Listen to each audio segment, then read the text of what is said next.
Friends and horror fans, to what I am now going to call the aesthetic deep dive. It's where I take horror aesthetics that I do research on or I'm knowledgeable about, and I talk about them and where they came from.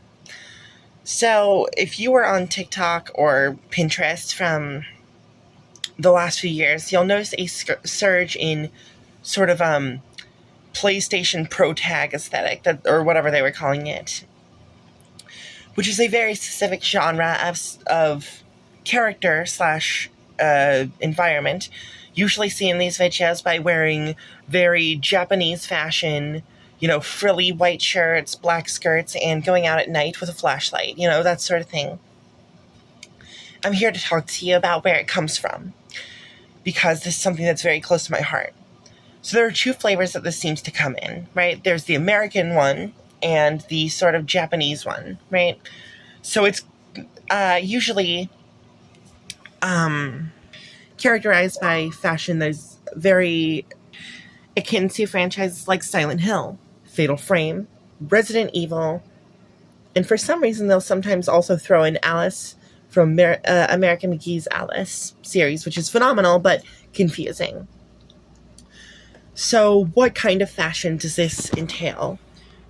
There's the Japanese one, which is usually very detailed blouses and frilly clothing with very simplistic skirts, with simple stockings and like Mary Jane type shoes.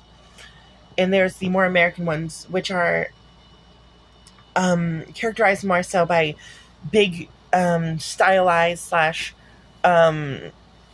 sort of, I don't want to say iconic, but sort of very stylish standout pieces that are usually a layer on top of clothing. Things like vests, sweaters, jackets, cardigans. This is usually characterized by the sort of survival horror murder jacket trope. Things like Heather Mason, James Sunderland, Claire Redfield, Leon Kennedy, and occasionally Ada Wong, right? It's usually not American, but more of an like Japanese take on like American fashion. And it's usually different, more bright in color, and the standout piece is usually the jacket, and then it's very plain clothing. So that's sort of where that style-ish comes from. And it can, though it's usually called PS2 era, it can be anything from early PS1 to, like, PlayStation 3. Anything from, like, again, like, early Fatal Frame, Silent Hill, and Resident Evil to those franchises, but later. As it went on, like any aesthetic, it started to lose the point slash misunderstand what made it what it was. But that was the core identity of the sort of PS2 era protag aesthetic for a while. I know, kind of a boring topic, but it was something that was interesting to me and I wanted to talk about because I really like that sort of fashion too.